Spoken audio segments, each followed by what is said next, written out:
예수께서 베다니 나병 환자 시몬의 집에 계실 때에 한 여자가 매우 귀한 향유 한 옥합을 가지고 나와서 식사하시는 예수의 머리에 부으니 제자들이 보고 분개하여 이르되 무슨 의도로 이것을 허비하느냐, 이것을 비싼 값에 팔아 가난한 자들에게 줄 수 있었겠도다 하거늘 예수께서 아시고 그들에게 이르시되 너희가 어찌하여 이 여자를 괴롭게 하느냐, 그가 내게 좋은 일을 하였느니라. 가난한 자들은 항상 너희와 함께 있거니와 나는 항상 함께 있지 아니하리라. 이 여자가 내 몸에 이 향유를 부은 것은 내 장례를 위하여 함이니라.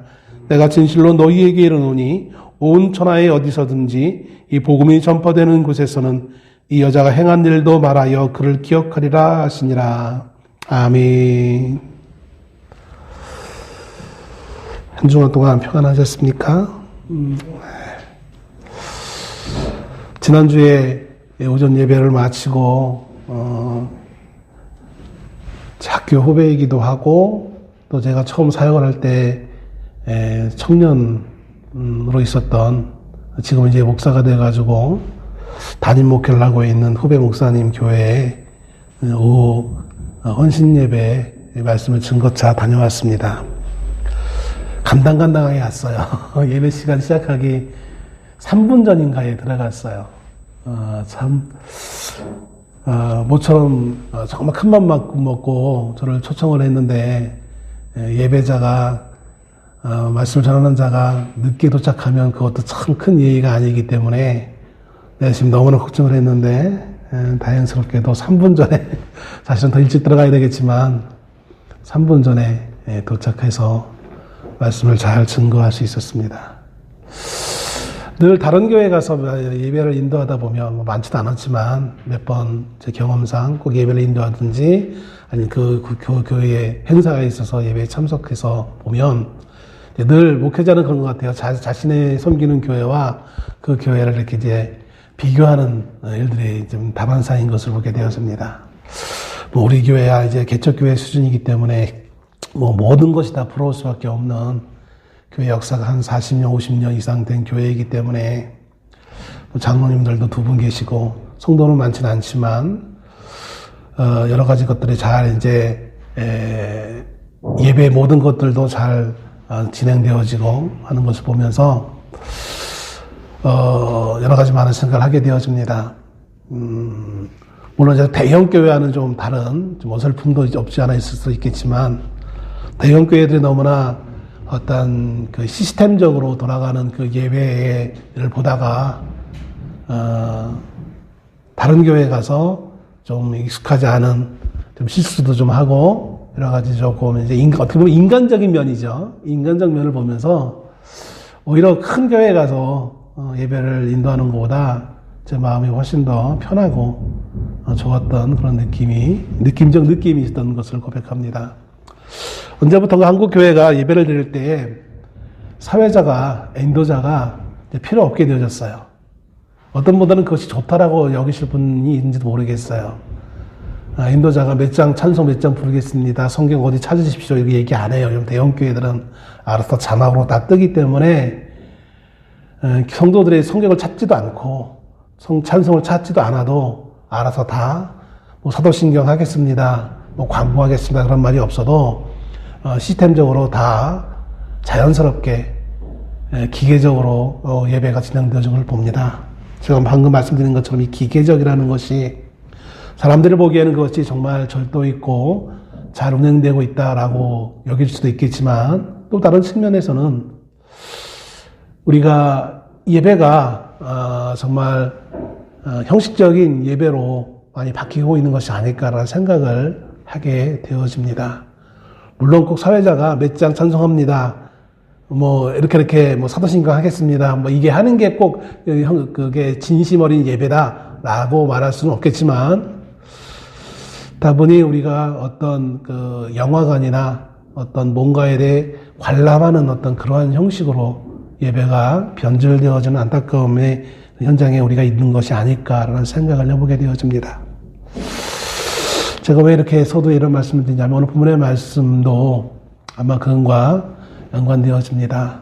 예수님 제자들이 한 여인을 향하여서 무슨 의도로 이렇게 했느냐라는 이 말이 이 본문의 말씀을 보면서 제 마음속에 참 많이 와닿는 그러한 본문이었던 것을 봅니다. 오늘 본문은 예수님과 제자들이 나병 환자였던 시몬의 집에서 식사하시던 중에 있었던 사건을 기록하고 있습니다. 인간의 가장 원초적인 장소라고 할 수 있는 그런 장소 중에 하나라고 할 수 있는 밥 먹는 시간, 사람이 가장 친해질 수 있는 밥 먹는 시간, 그리고 유대인들에게 있어서는 이 식사라는 것은 단지 밥 먹는 어떤 에너지를 얻기 위한 먹는 행위가 아니라 교제의 현장인 것을 우리는 이해하고 받아들여야 줄로 압니다. 이 식사라는 것은, 식사의 자리라는 것은 아무나 함께하는 것이 아닙니다. 믿을 수 있는 사람, 신뢰할 수 있는 사람, 스스럼 없이 나의 어떤 실수도 보여줄 수 있는 사람. 그렇기 때문에 유대인들은 이방인들과는 함께 식사하지 않으려고 합니다. 물론 오늘 현대화된 사회에서는 좀 다른 측면이겠지만, 그건 아직 이때만 해도 고대라고 할 수 있었던 예수님 당시만 해도 유대의 어떤 습관에, 유대 문화에 익숙했던 철저한 유대인들은 이방인들과 식사하는 것을 꺼려했던 것을 봅니다. 아무튼 예수님과 함께 식사하는 이 시간, 그 공간, 그것은 매우 특별할 수밖에 없는 것이죠. 근데 그 식사를 하는 그 상황 가운데 한 여인이 옥합에다가 향유를 가득 담아서 와서 그 옥합을 아마 옥합이라는 것은 이제 좀 우리가 흔히 얘기하면 여러분 아마 우리식으로 얘기하면 마치 고려 청자 같은 그런 그릇이었을 것 같아요. 옥합이라고 하는 것은. 그래서 주둥아리가 좀 좁고 밑으로 좀 넓은, 그래서 그걸 마개를 해가지고 막아놨던. 그래서 이제 옥합을 깨트린다는 말이 있잖아요. 오늘같이 이제 그런 그릇이나 이런 것들이, 밀폐 용기들이 좋은 때는 그러지 않지만 고대에는 그걸 깨트려야만 그걸 사용할 수 있는. 여인이 이 옥합에다가 향유를 담아서 예수님의 머리에, 느닷없이 식사하시고 있는 예수님 머리 위에 그것을 부으시는 겁니다. 부었습니다. 그리고 같이 옆에서 식사하던 아마 제자들이 그것을 보고, 예수님은 가만히 있는데 본인들이 분연히 떨쳐 일어나가지고 이 여인을 향해서 화를 내기 시작합니다. 이 여인의 행동을 꾸짖는 것이죠. 아마 성경에서는 기록하고 있지 않지만 제자들에게 의해서 꾸중을 당하는, 최소한 제자 12명이 다 그랬는지 아니면 일부가 그랬는지는 모르겠지만 아무튼 상당히 그 상황은 매우 이 여인의 기대와는 다르게 험악한 그런 상황이 벌어졌을 것 같습니다. 당황하는 여인, 또 저마다 화를 내고 분노하며 감히라고 하면 우리식으로 그런 얘기예요. 감히 이 여자가 우리 선생님 머리에 식사하시는, 그러면서 아마 제자들이 한마디만 해도 12마디가 나오게 되어지는 거잖아요. 연약한 한 여인이 감당하기에는 너무나 힘겨운 그런 순간이었어요. 아무도 동조해주지 않는 그 상황 가운데 이 여인을 처하게 되어집니다. 마치 연약한 아프리카의 초원에 연약한 한 초식 동물이 사자 때의 그 공격에 이리저리 막 그냥 이리 휘둘리고 저리 휘둘리고 하는 그런 모습이 연상될 정도로 아마 이 여인은 매우 난처한 그런 상황에 처했을 줄로 압니다. 그런데 누구보다도 당황스러울 수밖에 없는 또 한 사람이 있습니다. 누굴까요? 바로 머리에 기름 부음을 받은 당사자인 예수님이었을 거예요. 아마 저 같으면 상당히 기분이 나빴을 것 같아요. 근데 이 예수님은 저같이 흠이 많은 인생이 아니라 하나님이시기에, 그분은 육신을 입고 이 땅에 오신 하나님이셨기 때문에 이 여인의 분심을 누구보다 더 잘 알고 있는 분이었습니다. 그래서 오히려 시끄럽게 떠들고 있는 제자들을 오히려 조용히 시키면서, 너희 어찌하여 이 여자를 괴롭게 하느냐? 그가 내게 좋은 일을 하였느니라. 이 여자는 나에게 좋은 일을 했다라고 말씀하는 것이었습니다. 그래요. 이 여인이 식사를 하시고 있는 예수님의 머리 위에 기름을 붓는 것은, 밥을 먹고 있는데 누군가 나 앞에서 그렇게 한다는 것은 아무리 선한 의도를 가지고 와도 사실 그렇게 바람직한 것은 아닐 수도 있을 것입니다. 그런데 이 예수님은 이 여인의 그 행동에 그 마음의 중심을 바라보시면서 이 여인이 나에게 좋은 일을 했다라는 거예요. 여기에는 이제 나중에 말씀드리지만 아무도 나를 위해서 하지 않는데 이 여인만이 나에게 이렇게 나를 위해서 이렇게 했다라는 의미도 여기에 포함되어지고 있는 것입니다. 오늘도 우리 이동희 성도님 저를 위해서 우유를 또 여기다 갖다 놓으셨네요. 정말 감사해요. 문득 언젠가 말씀을 준비하면서, 이 말씀 본문을 준비하면서 그런 생각이 들었어요. 제가 부교육자로 있을 때 새벽 예배를 간혹가다 인도하게 보면 예배 끝나고 나서 이제 기도하고 있으면 뒤에서 부시럭부시럭거리는 소리가 들려요.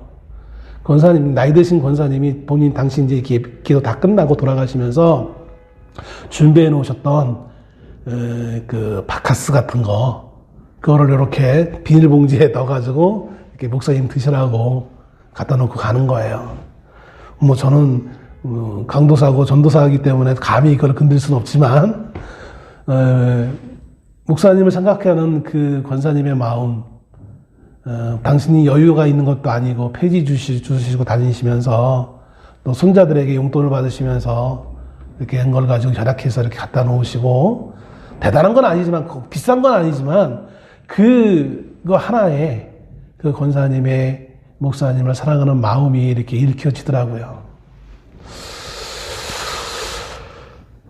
그러면서 문득 저도 그런 생각을 해봤어요. 저의 어렸을 때 생각을 한번 해봤어요. 제가 고등학생 때 어느 날 이제 고등학교를 졸업하는 여자 선배가 저한테 오는 거예요. 제 이름을 부르면서 잠깐 기도하면서 아무리 생각해봐도 자, 이제 학생부를 졸업하면 이제 남겨지는 사람들 가운데 이거를 부탁할 만한 사람이 너밖에 없다라는 거예요. 나를 쉽게 봐서 그런 건지 뭔가 했더니만 이 선배가 이제 그때 당시 이제 학생부를 담당한 전도사님이 설교하시면 목마르실까봐 음료수를 이제 갖다 놨어요. 그때 이제 500원짜리 바카스 비슷한 그런 거를 이제 자신의 용돈을 가지고 매주마다 이렇게 올려놓는 거예요. 지금 이제 옛날에 이제 사찰 집사라고 그랬죠. 요즘 관리 집사님이라고 얘기하고, 사찰 집사님한테 가가지고 그 찻잔을 빌려다가 거기에다 따라가지고 이렇게 올려놓는 거예요. 자기가 3년 내내 이걸 했는데 이제 고등부 졸업하면 이걸 못하니까 할 사람이 없다라는 거예요. 그러면서 너밖에 할 만한 사람이 없다는 거예요. 왜 하필이면 수많은 학생들 가운데 나야? 하필이면 100여 명 되는 그 학생들 가운데 왜 하필이면 날까? 이래서 당황스럽기도 했어요. 왜냐하면 그때 당시 제 용돈이 5,000원인데 5,000원 중에 이제 11조 500원 빼고 주일 예배 끝나고 주일 예배 시간에 헌금 100원씩 해야 되고, 그럼 얼마 남습니까? 3,000원도 안 남는데 이것도 500원씩 매주, 그러면은 4주만 잡아도 2,000원인데 그럼 나 용돈 하나도 없는데 어떡하지? 제 짧은 순간 그 계산을 하는 거예요. 근데 그러다가도 이제 흔쾌히 하겠습니다 했죠.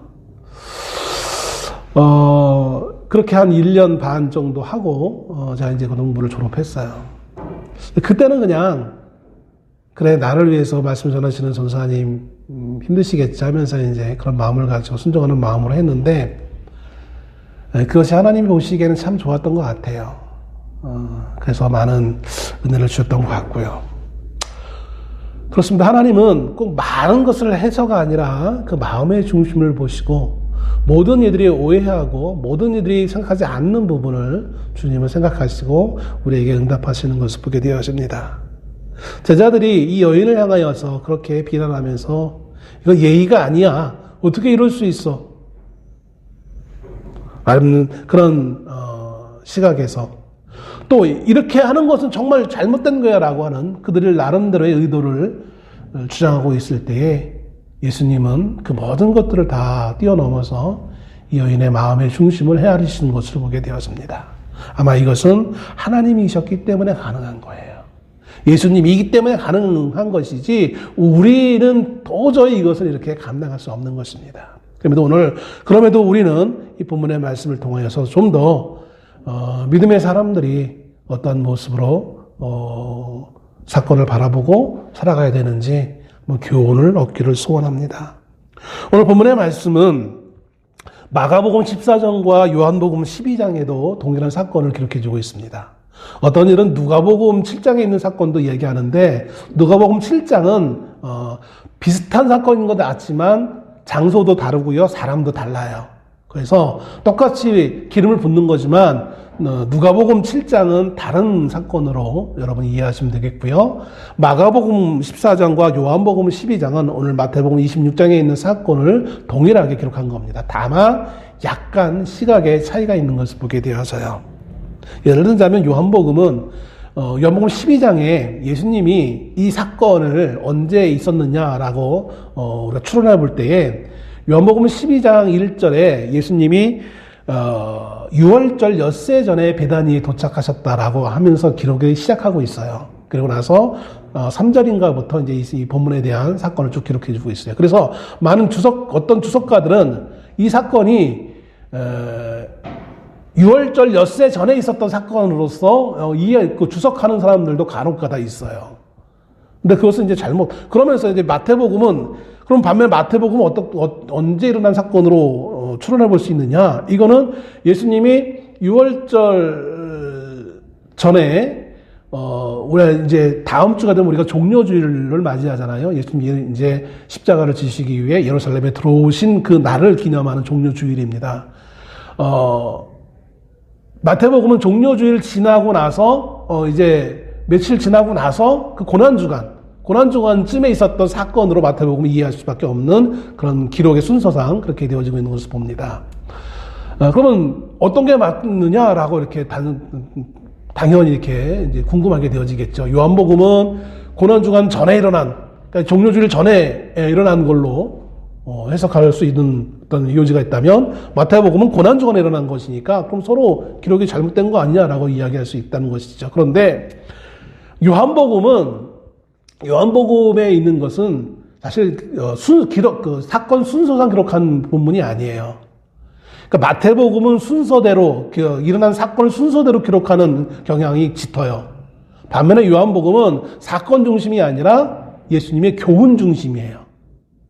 그러다 보니까 조금 오히려 요한복음을 주로 보는 사람들은 마태복음이 기록상 너무나 이렇게 산만하게 기록했다라고 이 본문을 이해하는 경우도 있는데 그것이 아니라 요한복음은 의도에 따라서 일부러 이렇게 되어지는 것이거든요. 그래서 예수님이 종려주일을 보내기 위해서 도착한 게 6월절 엿새 전에 도착한 거를 기록하는 것뿐이에요.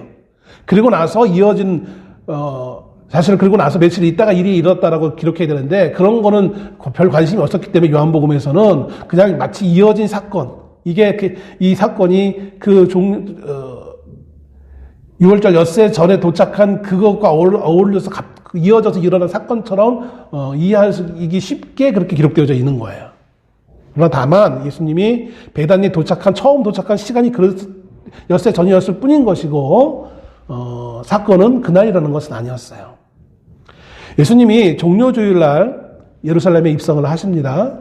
그 성전에 들어가셔서 성전 수종 사건을 그 다음날 하기도 하시고 하는데 6월절은 국가적 전 민족적인 큰 명절이에요. 유대인들에게. 그래서 6월절 전에 수많은 순례자들이 예루살렘으로 모여듭니다.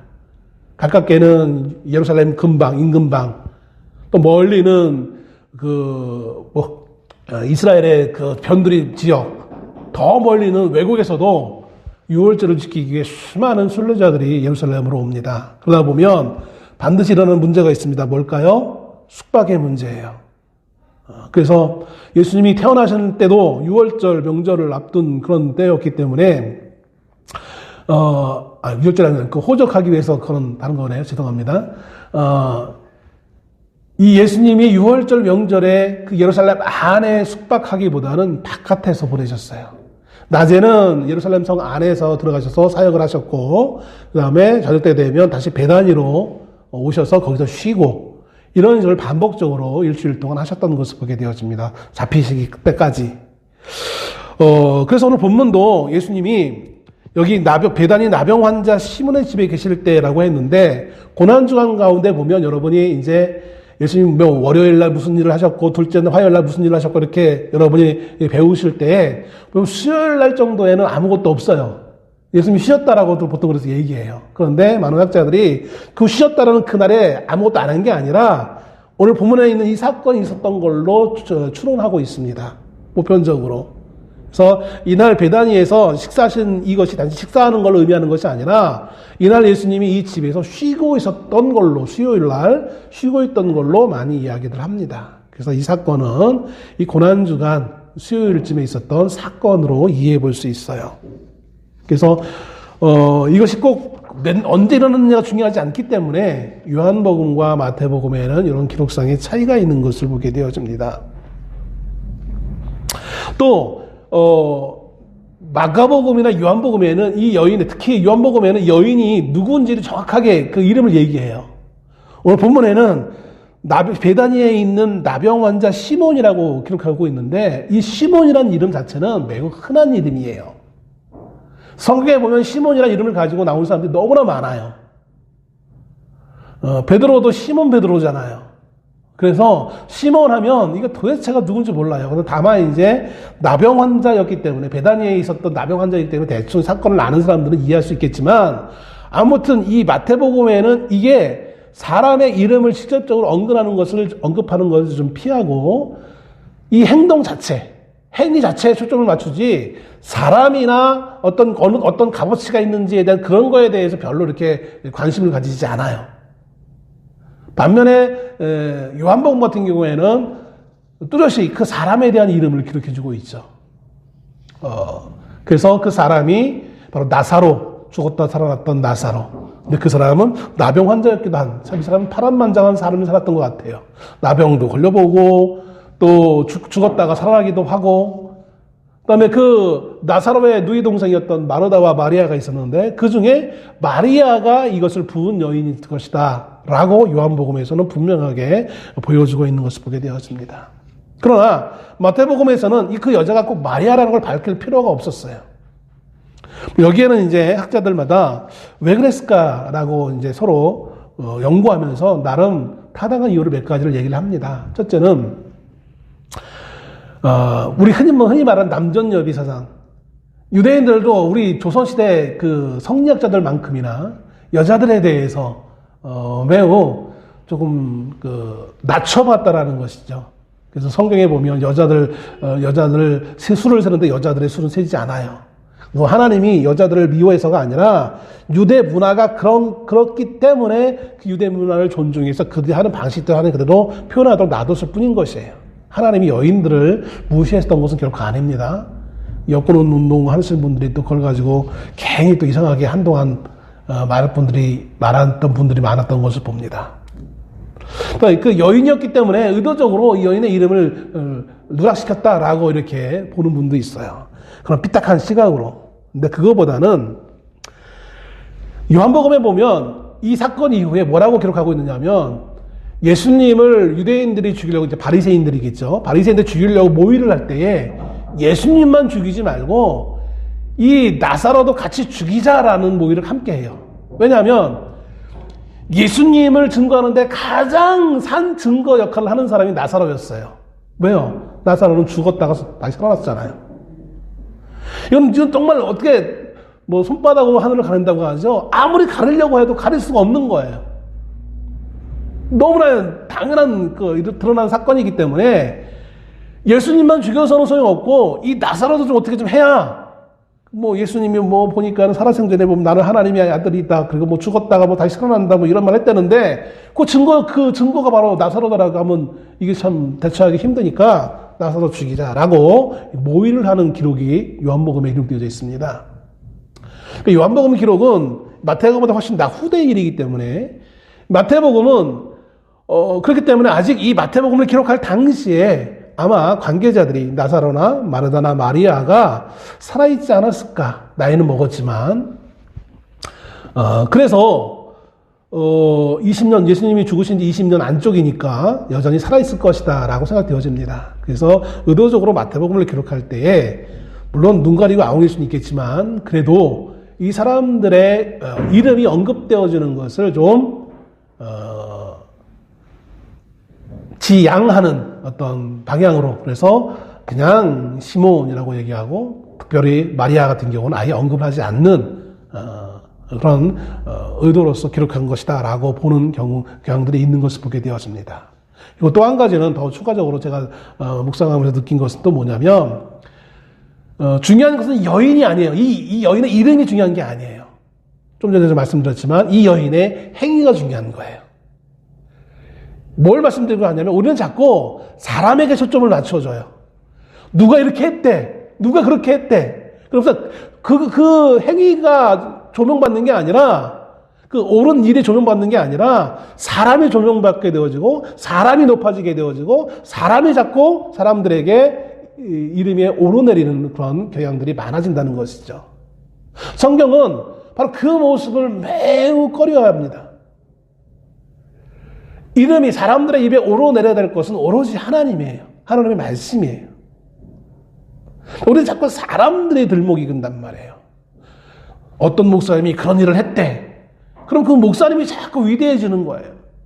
목사님을 자꾸 추모하는 거예요. 그럼 하나님이 기뻐하시는 것은 아니거든요. 철저히 하나님의 구약에서부터 하나님의 선지자들은 철저히 그런 것들을 가려놓는 역할을 하시고 있는 것을 보게 되었습니다. 그래서 이 여인도 그 이름을 언급하지 않고 또 마태복음에서는요, 이 여인이 가지고 온 이 향유도 그냥 옥합에 담근 향유라고 했지, 이 요한복음 같이 이게 300데나리온에 해당되어지는 가격의 기름이다라고 언급하지 않아요. 그냥 매우 값진 향유 한 옥합이라고 얘기만 하고 있는 것을 보게 되어집니다. 이것은 300데나리온이라는 것은 1데나리온이 노동자 한 사람의 하루치 일당이에요. 그럼 300일의 일당이잖아요.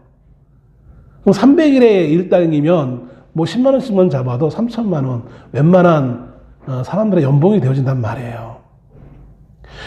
그 한 여인이 도대체 뭘 해서 그렇게 뭐 하는지 모르겠지만 아마 이 여인은 이 나라를 위해서 열심히 준비했을 거예요. 그 300데나리온이나 되는 그 엄청난 거금을 주고 그 향유를, 기름을 사서 한순간 예수님의 머리 위에 그것을 붓는 일을 한 거예요. 그 여러분, 웬만한 식견을 가지고 있는 사람이라면 누구나 다 여인의 행동을 칭송하기보다는 사실 제자들이 하는 말이 맞아 보여요. 그럴 수밖에 없는 거예요.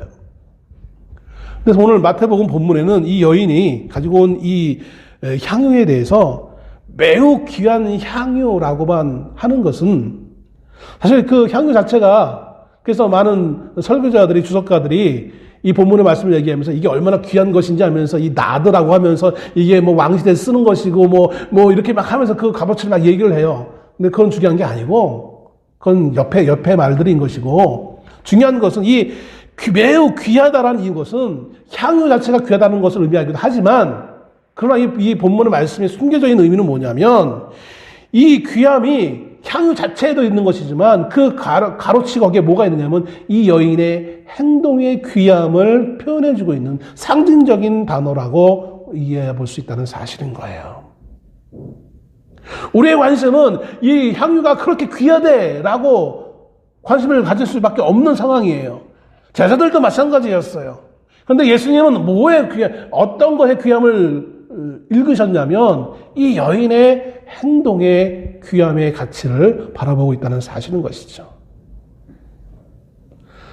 제자들은 혹은 우리들은 이 향유의 경제적 그 효용성을 바라봤다면 예수님은 그 향유의 경제적 효용성이 아니라 이 여인의 행동의 가치를 매기고 있는 것이죠.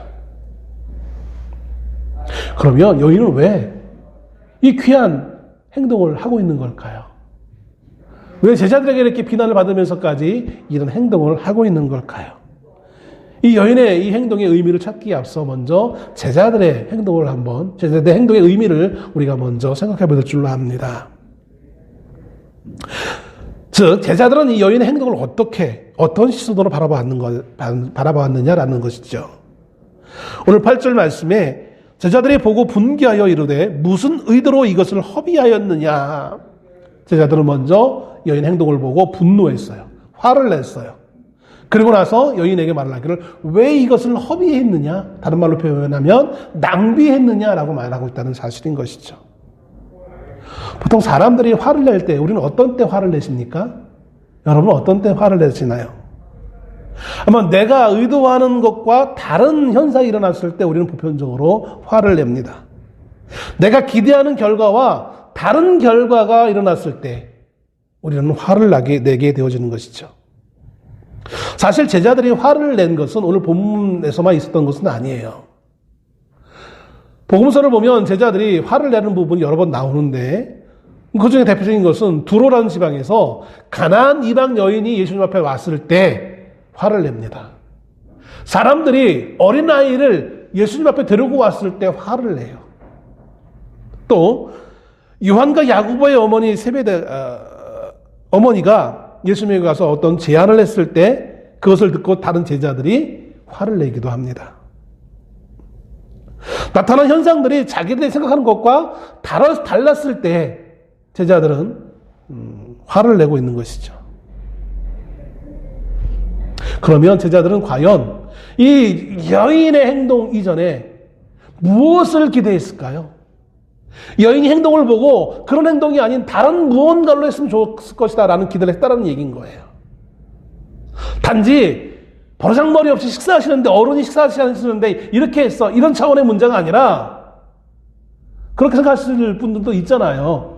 우리 한국적 유교적 생각을 가지고 있는 분들은 대번에 그런 생각을 들 거예요. 어른이 식사하시는데 어른인지 아닌지 모르겠어요. 예수님과 여인 나이 차이가 어떻게 되는지 모르겠는데 정확히 기록되지 않기 때문에 아무튼 신분상으로 선생님이니까 어른이 선생님이 식사하고 있는데 감히 머리에 이걸 부어? 이렇게 생각할 수도 있어요. 그런데 그것이 아니라 제자들이 무언가 다른 거를 기대하고 있다는 것이에요.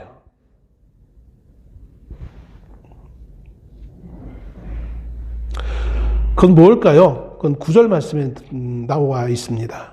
이것을 비싼 값에 팔아 가난한 자들에게 줄 수 있었겠도다 하거늘. 대번에 아주 기막히게 이 제자들의 머리는 돌아가요. 오늘 이 마태복음에는 제자들이라고 표현하고 있지만 요한복음에서는 구체적으로 가룟 유다라고 표현하고 있어요. 그러니까 가룟 유다가 아마 주동했던 것 같아요. 그걸 보면 가룟 유다만 그런 것은 아니고 가룟 유다가 아주 명석하게 이걸 계산을 해서 이 값어치가 얼마큼 왜 우리들 가끔 간혹 가다 그런 분들이 있잖아요. 잡다한 것에 자팍다식한 붙인 분들. 자, 그래서 이 향유 냄새를 맡아보니까 이게 고급스러운 향유 냄새고 이게 이 정도의 분량이면 얼마고 아마 그 짧은 시간에 계산했던 것 같아요. 그래서 아마 이게 대충 아마 300대는 좀 될 것 같아 라고 하는 것 같아요. 그러니까 제자들이 아주 분개하면서 이 비싼 거 이렇게 허비하지 말고 우리한테 줬으면 가난한 사람들을 나눠주는 데 쓸 수 있을 수 있잖아. 이거 왜 낭비해?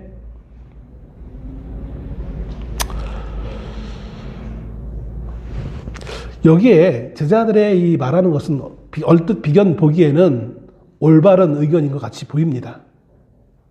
그런데 여기 한 가지의 함정이 있어요. 제자들이 말한 말 가운데 이것을 비싼 값에 팔아 가난한 자들에게 줄 수 있었겠다라는 이 말, 누가 준다는 거예요? 누가 주겠다라는 겁니까? 이게 원래 누구 건데 누가 준다는 거예요?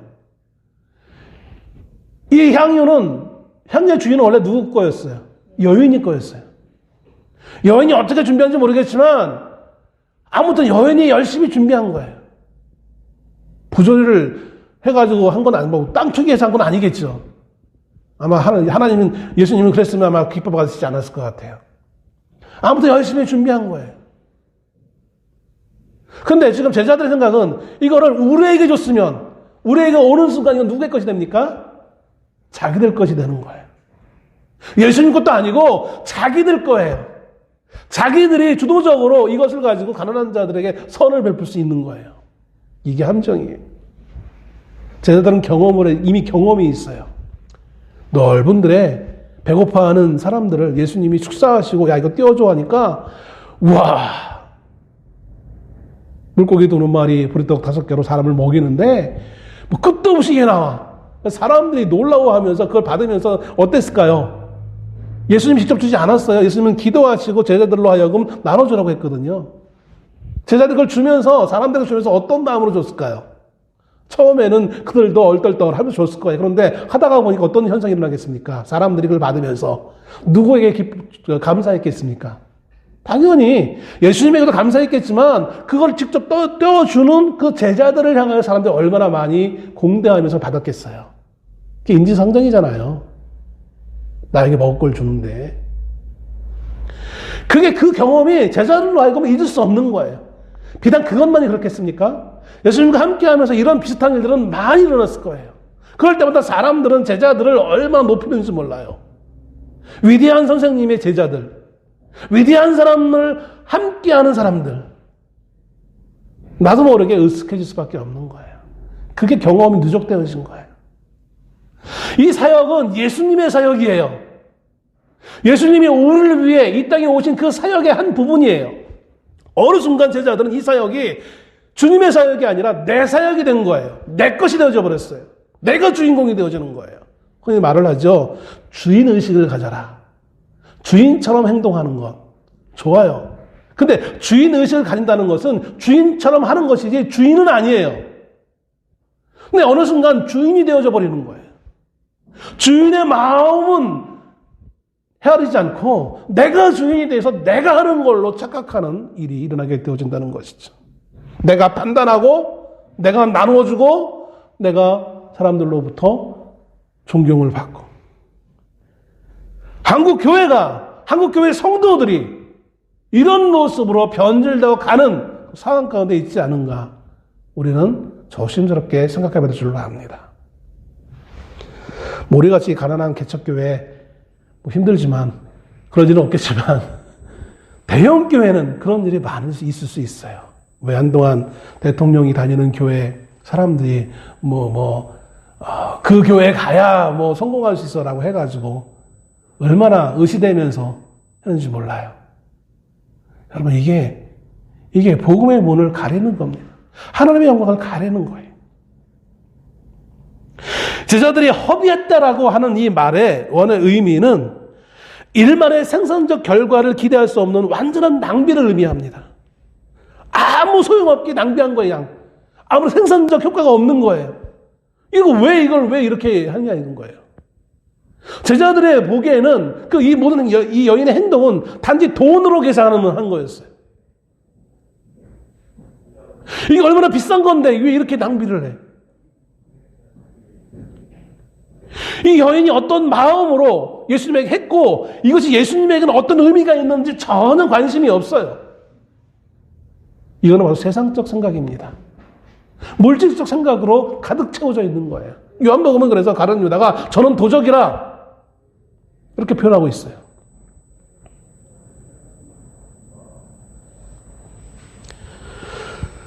시간이 많이 갔지만 이 말은 언젠가 하고 싶었는데 듣는 사람이 없어서 이걸 해도 뭐 의미가 있나라고 하지만 그래도 우연찮게 누구라도 들어서 은혜 받으면 좋겠다는 생각을 해서 말씀을 드립니다. 많은 의식이 있는 젊은 신앙인들 가운데 간혹가다 이런 말을 하는 분들이 있어요. 교회가 특히 상가교회들 월세 내는데 믿지 않는 사람들에게 월세 이렇게 주면서 교회가 하나님의 돈으로 이렇게 낭비하면 되겠느냐고 이렇게 옳은 소리, 입에 바른 소리 하는 분들이 간혹가다 있어요. 왜 믿지 않는 사람에게 교회가 월세를 내가지고 돈을, 하나님의 헌금을 이렇게 낭비하냐고. 대단히 의로워 보여요. 물론 실제로 의로울 수는 있겠죠. 그런데 여기에 함정이 있어요. 여러분, 우리 자녀가 대학을 가기 위해 학원을 다닙니다. 그럼 어느 부부가 그 학원비를 아유 아까워 낭비하네 이렇게 해서 가는 분 있습니까? 없어요. 그럴 마음이 있다면 아예 애초부터 학원을 보내지 않아요. 그럼 왜 자녀에게 학원비, 그 비싼 학원비를 내면서 왜 갑니까? 왜 보냅니까? 가치가 있기 때문에 그런 거예요. 여러분, 교회가 하나님을 예배하는 것은 믿는 성도의 가장 기본적인 거예요. 하나님을 예배하기 위한 공간을 우리가 비록 믿지 않는 사람에게 지불하면서 낭비하는 것 같이 보이지만, 내가 하나님을 예배할 수 있는 그 예배 가장 방해받지 않고 정말 하나님과 만날 수 있는 가장 안락한 장소를 준비되어지는 것에 이 가치가 얼마나 귀중한지 모르는 것이죠. 내가 하는 이 예배가 얼마나 귀중하다는 사실을 인지하지 못하는 거예요. 말로는 그래요. 꼭 여기 좀 아니고 다른 데서 예배할 수도 있지 않습니까? 예배할 수는 있겠죠. 한두 번은. 왜 유대인들이, 흩어져 사는 그 유대인들이 다른 지역에 가서 5명만 모이면 회당을 만드는지 아십니까? 그들이 그렇게 부자이기 때문에 가는 곳곳마다, 이 유대인들이 가는 곳곳마다 회당을 세웠겠습니까? 그거 아니에요. 하나님을 만나기 위한, 하나님을 예배하기 위한 공간이 그 어떤 것보다 가장 귀중하다는 사실을 그들은 역사적으로 피부적으로 느낀 거예요. 우리가 흔히 추수감사절 때마다 많은 목사님들이 얘기하고 있는 그 청교도인들이 신대륙에, 미국의 대륙에 와가지고 제일 먼저 지은 곳이 뭐라고 합니까? 예배당이라고 하잖아요. 힘겹게 와가지고 내가 쉴 만한 공간을 만드는 게 더 중요한데, 더 우선시해야 되는데 왜 그들은 예배당을 먼저 지었습니까? 내 것도 아닌데. 그들은 철저하게 아무 누구에게도 방해받지 않고 하나님을 예배하는 것이 얼마나 귀중하고 영광스러운 것인지 그건 체험했던 사람들이에요. 그래서 내가 이곳에 와서 제일 먼저 하나님을 예배하기 위해 내가 이 예배당을 먼저 짓겠다. 믿지 않는 자에게 월세를 내는 건 낭비 아니에요. 물론 재정이 돼서 예배당 건물을 짓는 거 물론 좋겠죠. 또 누군가 도움을 받아서 무상으로 임대 받아가지고 해도 좋을 수 있겠죠. 어느 교회들 같이 좀 재정이 돼가지고 학교 강당 같은 거 빌리고 그걸 거기에 따라서 거기서 뭐 일정 부분 기여를 해주고, 요즘은 법적으로도 꽤 많이 문제가 된다고 하더라고요. 옛날같이 정부 조직이나 이런 것들이 잘 되지 않았을 때에는 그냥 넘어갈 수 있었는데, 요즘 아주 견제하는 세력들이 많기 때문에 그건 쉽지 않다고 하더라고요. 제약 조건이 많다고 해요. 아무튼 우리는 우리의 가치가 어디에 있는지, 가장 아름답다고 하면서 말했던 그 말이 사실은 어떤 가치냐면 물질 우선적인 가치예요. 물질의 가치를 주었기 때문에 그게 낭비로 보일 수밖에 없는 거예요. 가장 귀한 걸 하기 위해서 준비된 이 공간을 낭비하는 걸로 보고 있다는 것이죠. 그런 생각으로 우리가 어떻게 하나님을 예배할 수 있겠습니까? 오늘 향유를 붓는다는 것은 유대인의 관습에 의한다면 매우 그 당사자를 영화롭게 한다라는 의미가 담겨져 있는 거예요. 우리 성리학적 관점으로 어른 식사하시는데 무례하게, 물론 식사하시기 전에 하면 더 좋겠죠. 근데 여건이 되지 않았던 것 같아요. 향유를 붓는 것에 대해서 성경에서 몇 가지 사례를 말씀하고 있습니다. 첫째는 거룩하고자 하는 예식 때 그 기름을 부어요. 두 번째, 우리가 잘 알고 있는 사람들을 세울 때, 직분자를 세울 때, 어떤 직분자요? 제사장, 왕, 선지자를 세울 때 기름을 부어요. 또 두 번째는 손님을 기쁘게 맞이할 때도 기름을 부어서 그 손님이 그냥 손님이 아니라 매우 귀중한 손님이라는 표시를 할 때에 기름을 부어요. 또 마지막으로 장례 때 시신에다가 기름을 부어요. 이 여인은 정말 예수님을 공경하고 예수님을 사랑하는 마음으로 가장 값어치 있는 행동으로 그 행위를 한 거예요. 이 여인의 헌신에 대해서 싸늘한 시선을 가지고 그냥 물질적인 가치만 부여하고 있는 제자들과는 달리 예수님은 이렇게 말씀하십니다. 12절 말씀에 이 여자가 내 몸에 이 향유를 부은 것은 내 장례를 위하여 함이니라. 실제로 예수님은 예수님의 시신에 유대 장례 법에 따라서 시신에다가 기름을 부어야 되는데 기름을 붓지 못했어요. 부활절 첫날 아침에 여인들이 예수님의 시신에 기름을 부으러 가니까 어떻게 됐습니까? 시신이 없어졌어요. 왜? 부활했으니까. 그러니까 예수님은 이것을 당신의 시체, 물론 곧 부활하실 분이긴 하지만 그래도 유대의 관습법에 의해서 죽은 시신, 완전히 죽은 걸로 여겨지기 위해서는 시신에 기름을 부어줘야 되는데 예수님 죽기 전에 살아있을 때, 십자가에 죽기 전에 이미 여인의 이 기름 부음을 그런 식으로 받아들인 거예요. 그래서 아무도 나를 위해 하지 못하는 것을 이 여인이 미리 했다라고 받아들이고 있는 거예요.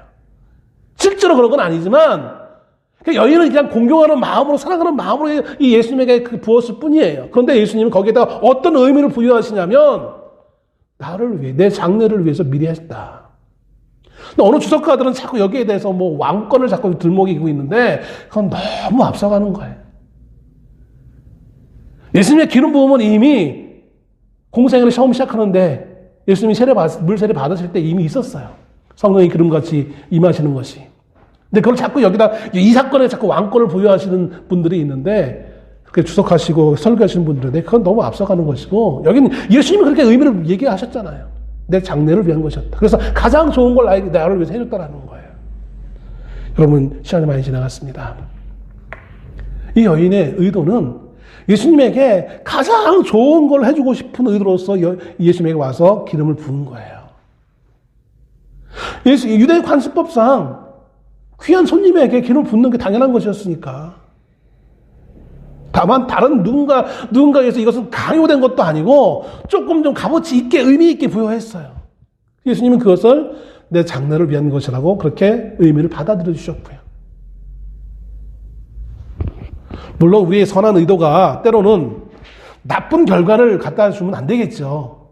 그러나 어디까지나 우리는 제한된 삶을 살아갈 수 있는 인생이기 때문에 때로는 우리의 선한 의도가 나쁜 결과를 만들어낼 수도 있긴 있어요.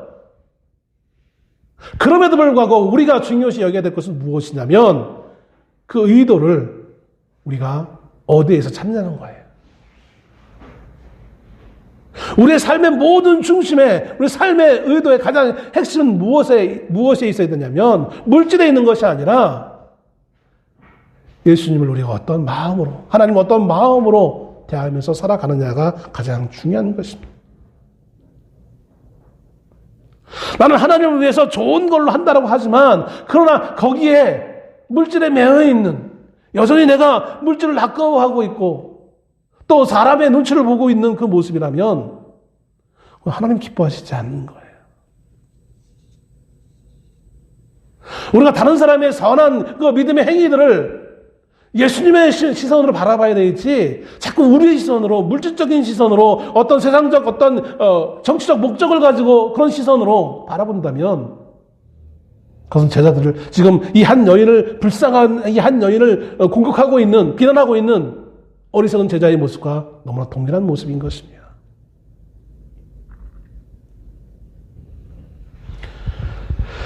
예수님은 순수하게 당신 앞에 와서 자신의 마음을 쏟아놓는 이 여인의 행동을 가장 좋은 것으로 받아들이고 있습니다. 여러분, 큰 것을 해서가 아니라 비싼 값어치 거를 들었기 때문이 아니라 예수님은 먼저 이 여인의 마음의 중심을 바라본 거예요. 우리의 삶에 여러분, 이 여인과 같은 순수한 의도를 가지고 주 앞에 나아서는 우리가 될 수 있기를 소원합니다. 어린아이 같은 믿음이라는 것은 이런 모습이 아닐까요? 우리는 어른은 자꾸 계산을 하게 되어져요. 물질적인 계산을 하게 되어지고 내 체면을 생각하게 되어지고 자꾸 사람들 시선을 바라보게 되어지고, 그러나 여인은 예수님을 바라보며 나왔어요. 그리고 그것은 본인은 의도하지 않았지만 예수님을 위해 가장 좋은 것을 하는, 어느 누구도 할 수 없는 것을 하는 행위로 나타나게 되어지는 것을 바라보게 되어집니다. 여러분, 우리도 이 여인처럼 순전한 마음으로 주님 앞에 나와서 섬기는 이 섬김의 행위가 하나님이 그를 평가하실 때 나의 가장 좋은 것을 행했다라는 인정받으며 그것을 인정받으며 살아갈 수 있는 저와 여러분의 삶이 될 수 있기를 주의 이름으로 축원합니다. 기도하겠습니다.